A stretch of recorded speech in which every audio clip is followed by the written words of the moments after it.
Takasebune. The Takasebune is a small boat that travels up and down the Takase River in Kyoto.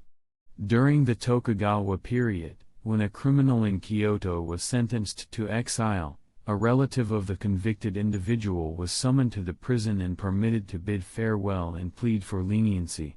After that, the criminal was taken aboard the Takasebune and transported to Osaka.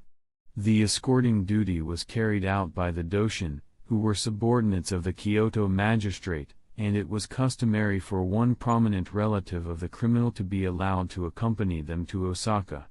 While this was not officially sanctioned, it was a practice of leniency, done with tacit approval.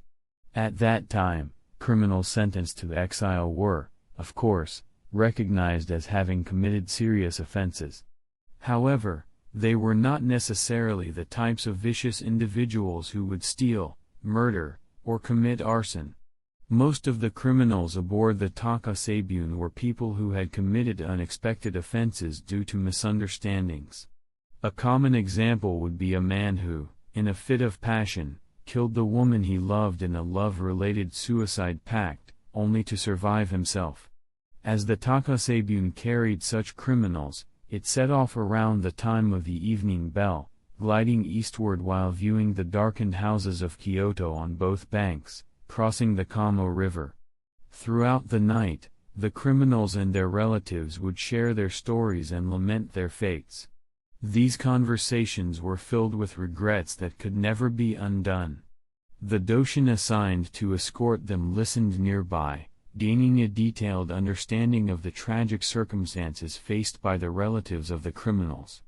Ultimately, this was a situation far removed from the dreamlike world of the magistrate's courtroom, where officials only heard the superficial testimonies or read the written statements on their desks. There were various types of Doshin who performed their duties. Some, feeling it was simply bothersome, would wish to block their ears to the conversations. Others, however, would deeply empathize with the sufferings of others, silently experiencing sorrow in their hearts, even if they did not show it outwardly due to their role. If a particularly weak-hearted and tearful Doshin found himself in charge of escorting a criminal and their family facing an exceptionally tragic situation, he would find it impossible to hold back his tears. As a result, the task of escorting criminals on the Takasebune was regarded as an unpleasant duty among the Doshin in the magistrate's office. When was it? It was probably during the Kansei era when Prince Shirakawa Rako was in power in Edo. On a spring evening, as the cherry blossoms at Shianen fell to the sound of the evening bell, an unusual and rare criminal was loaded onto the Takasebune. His name was Kisuke, a man of about 30 years, who had no fixed address. Naturally, he had no relatives who could be summoned to the prison, so he boarded the boat alone. The Doshin assigned to escort him, Hanada Shobei, had only heard that Kisuke was a criminal guilty of fratricide. As he brought him from the prison to the pier, he observed Kisuke's emaciated and pallid appearance. Kisuke seemed incredibly subdued and humble, treating Shobei as a public official, doing his best not to contradict him in any way. Yet, this was not a display of submissiveness typical among criminals, who often feign obedience to curry favor with those in power. Shobei found this strange.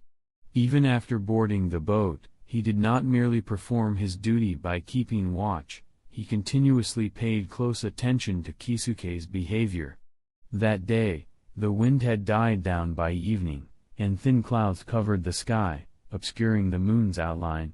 The warmth of approaching summer seemed to rise from the earth on both banks and from the riverbed, enveloping the night in a haze.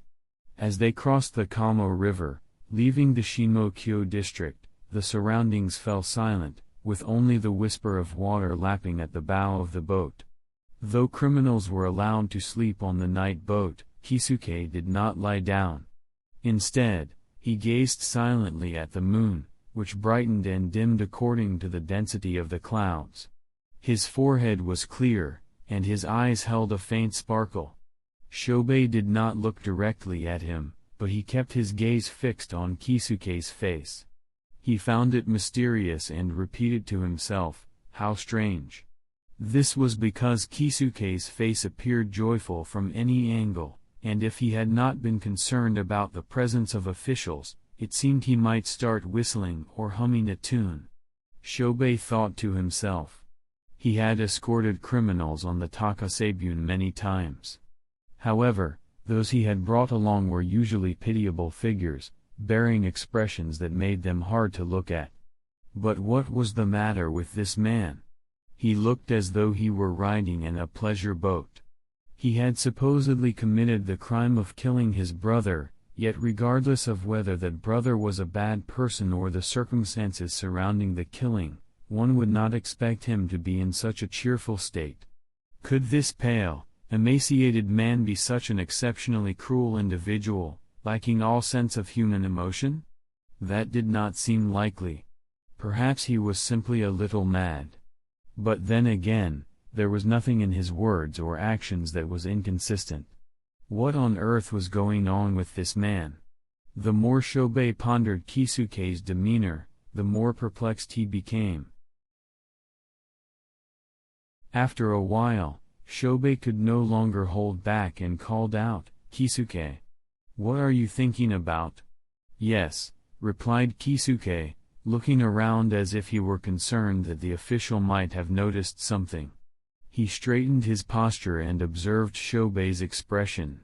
Shohei felt he had to explain the motivation behind his sudden question and provide an excuse for engaging in a conversation outside of his duties. So he said, "No, it's not that I have any particular reason for asking. The truth is, I've been curious about your feelings regarding going to the island. I've sent many people to the island on this boat, and while each of them had various backgrounds, they all seemed to lament their departure, crying throughout the night with their relatives who came to see them off.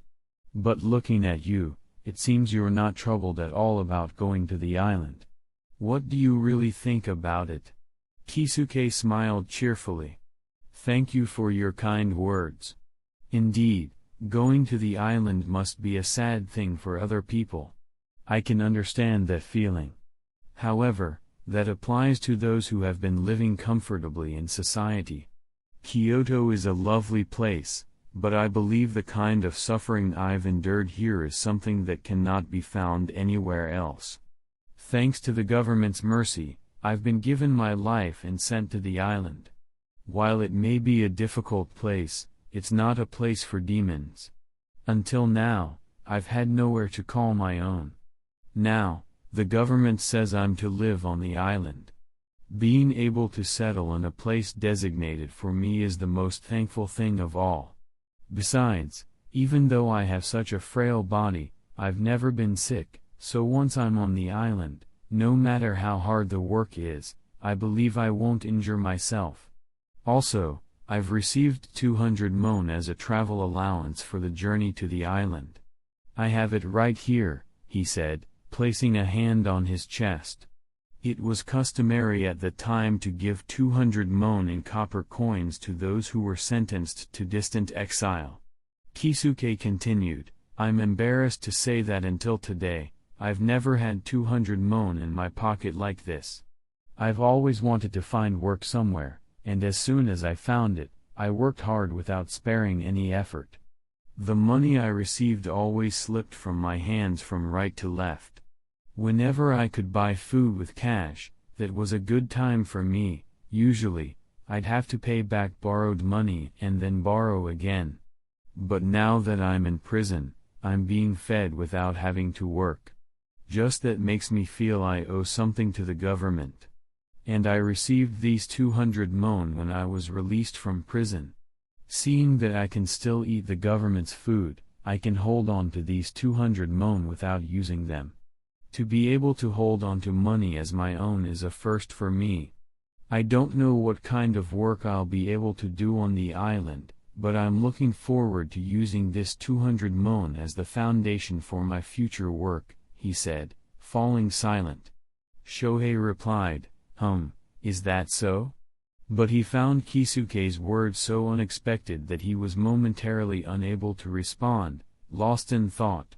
Shohei was now approaching middle age, having already fathered 4 children with his wife. His elderly mother was still alive, making it a household of 7. He led a frugal life, often described by others as stingy, with only the clothing he needed for work and a sleeping robe to wear. Unfortunately, his wife had come from a well-to-do merchant family. While she had good intentions to make ends meet with her husband's meager allowance of rice, she had been spoiled in a rich household, and she couldn't tighten her budget enough to satisfy her husband. As a result, by the end of the month, their accounts sometimes fell short. When that happened, his wife would secretly bring money from her family to balance the books. This was because her husband despised borrowing money like a pest. Such matters inevitably became known to her husband. Shohei felt a pang of guilt even accepting gifts from his family during festivals, and he wouldn't be pleased knowing they were filling the gaps in his budget. Thus, occasional tensions would arise in their otherwise peaceful household due to this situation. Now, after hearing Kisuke's story, Shohei compared Kisuke's circumstances to his own.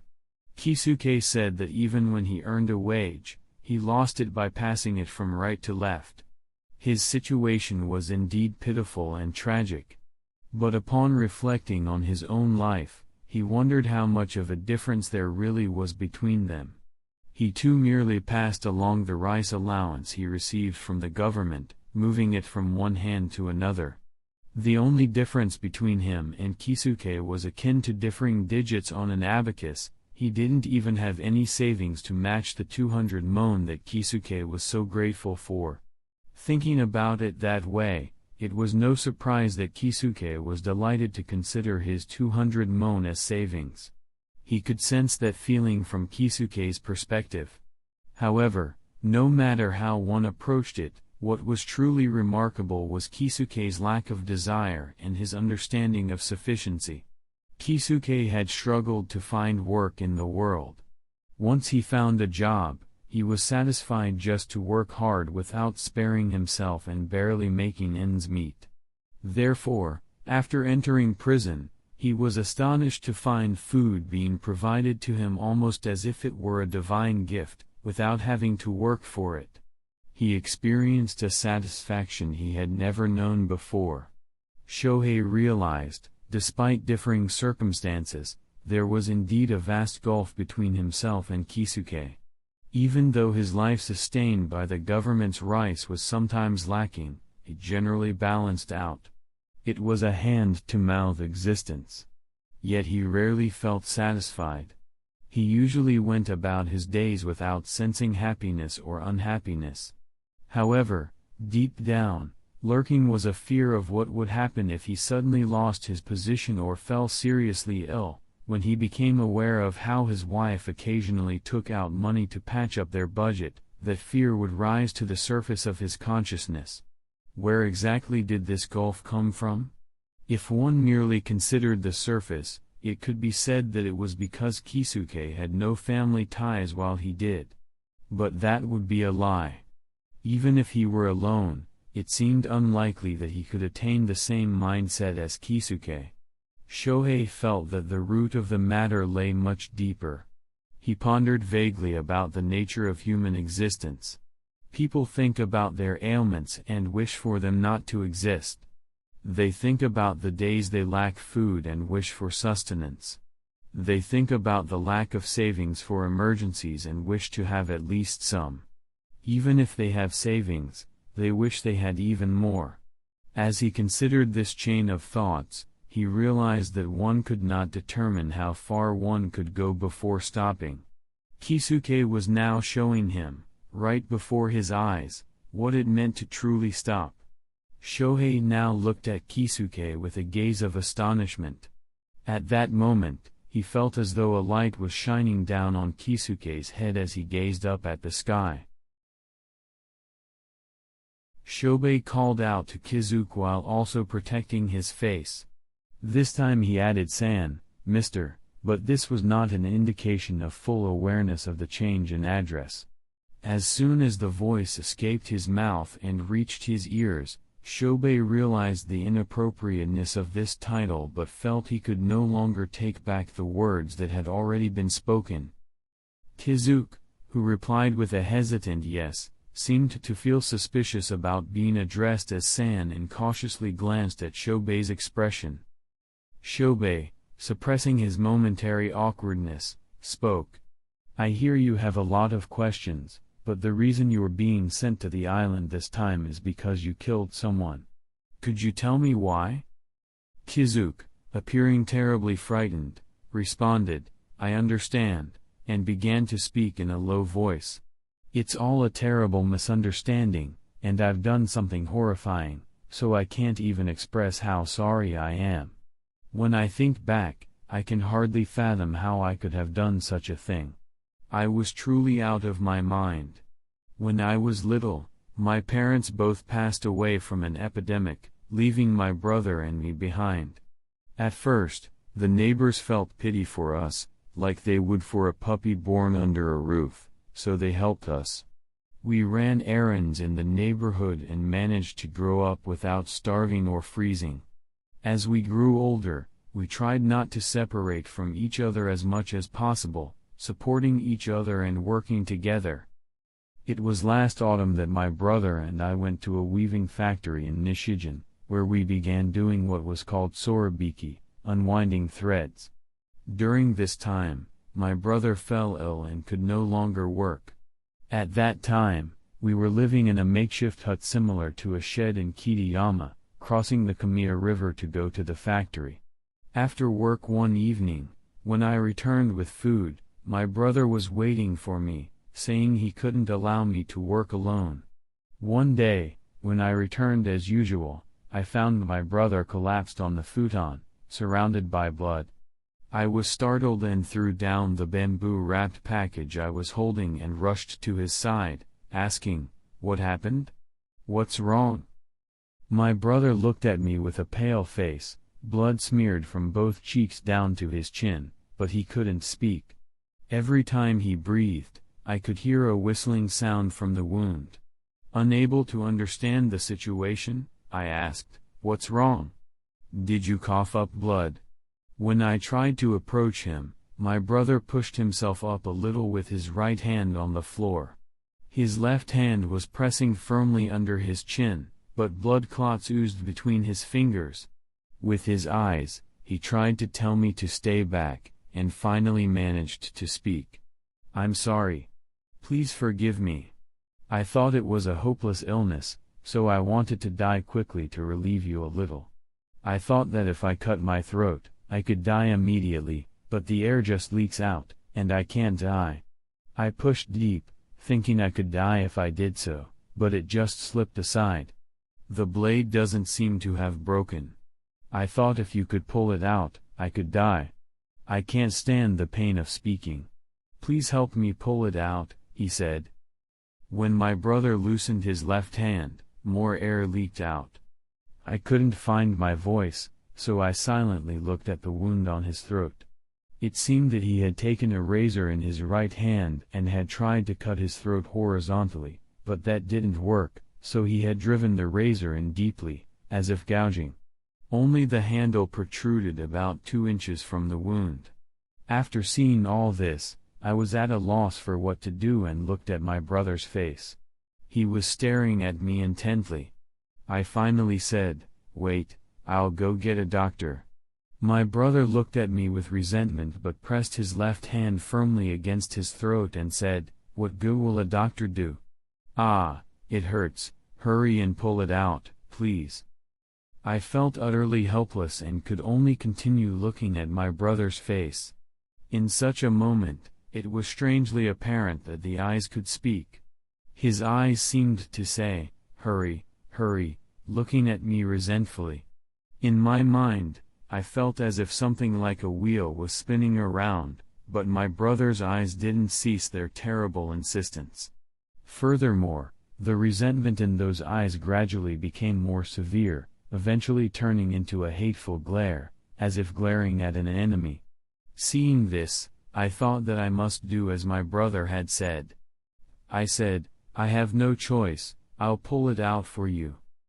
At that, my brother's expression changed entirely, it brightened, and he seemed so pleased.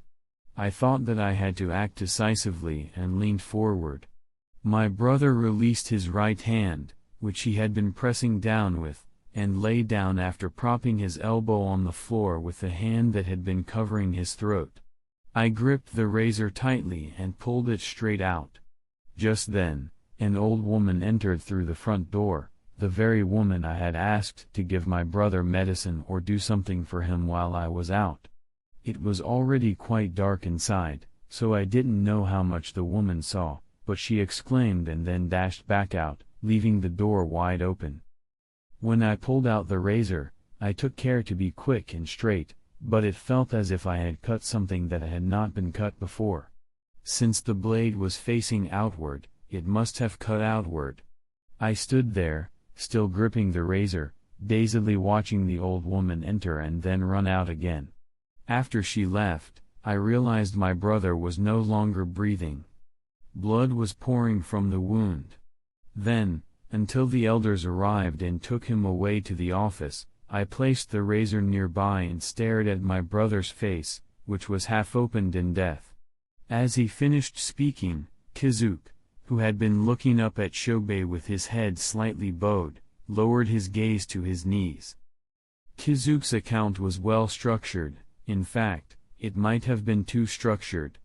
This was likely because he had recalled the events of that time repeatedly over the past 6 months and had been questioned by officials at the city magistrate's office, undergoing repeated scrutiny, which forced him to be very careful in his responses. Shobei listened as if witnessing the scene firsthand, but doubts began to arise in his mind from the moment he heard the account. Could this really be considered brother murder? Could it truly be called murder? Kizuke said that if the razor were pulled out, his brother could die, so he had done so. They called it murder because he did that, but it seemed that the brother was going to die regardless. The fact that he wanted to die quickly stemmed from his inability to endure the pain. Kizuke couldn't bear to see him suffer. He thought that by ending his life, he would relieve him from suffering. Was that a crime? It was indeed a crime to have killed him. However, thinking that it was done to relieve suffering led to confusion, which could not be resolved. Within Shobei's heart, after contemplating various possibilities, a sense arose that he had no choice but to leave the judgment to someone above him, to submit to the magistrate's decision. Shobei thought to adopt the magistrate's judgment as his own. Even so, he still felt that something was not quite right, and he couldn't help but want to ask the magistrate himself. As the murky night deepened, the Takasebute, carrying the 2 silent figures, glided over the dark surface of the water.